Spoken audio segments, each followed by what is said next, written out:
नाही, कारण की 5 वाजून गेलेले असल्यामुळे त्यांनी जामिनासाठी अर्ज केलेला नाही. आपण उद्या सकाळी अर्ज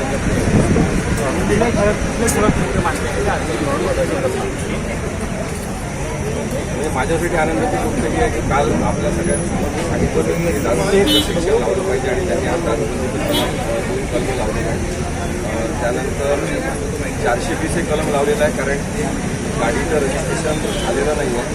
1000 काही रुपये असतील, पण ती सरकारची तेवढ्या अमाऊंटची फसवणूक आहे आणि म्हणून 420 लावल्याचं पोलिसांचं म्हणणं.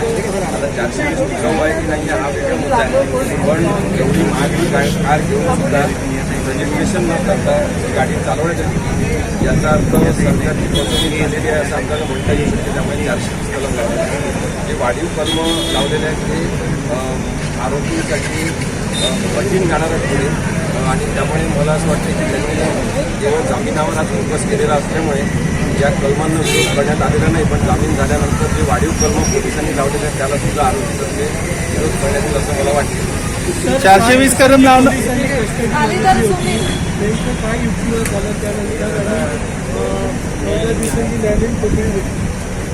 बघा, नवीन युक्तिवाद कोणते झालेले नाही आहे, कारण की खरं एवढं मोठं म्हणजे कायद्याच्या दृष्टीने पाहिलं तर हे मोठं प्रकरण नाही. हे संवेदनशील प्रकरण आहे.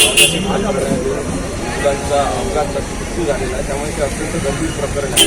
परंतु कायद्याच्या दृष्टीने एक साधं प्रकरण आहे, त्याच्यामध्ये जामीन होण्याची शक्यता जास्त असते, कारण की सगळ्या आरोपींना अटक झालेली आहे. पोलिसांना जो तपास करायचा आहे, मोबाईल जप्त करायचे आहे, CRवर आणि सगळं कुठे जप्त करायचं सगळं त्यांनी केलेलं आहे.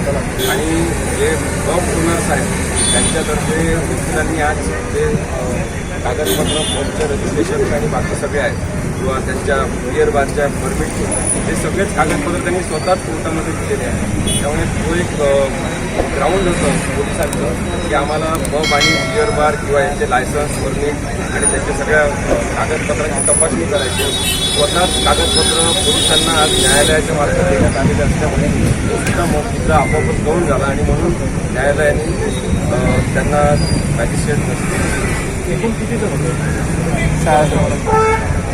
7 आरोपी एकूण होते. सगळ्यांनाच मॅजिस्ट्रेट 6